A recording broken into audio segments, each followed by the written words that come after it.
बिस्मिल्लाहिर्रहमानिर्रहीम।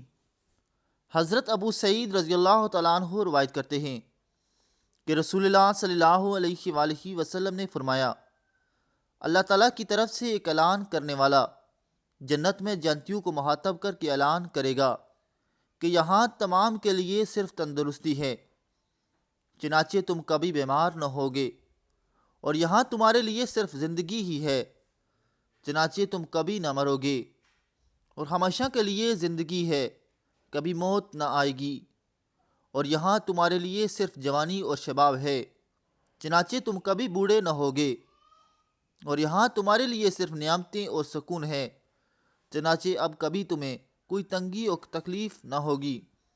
अल्लाह पाक हम सब को अच्छे अमाल करने की तौफीक अता फरमाए ताकि जन्नत में जाने की तौफीक सब मुसलमानों को मिल सके। आमीन सुम आमीन।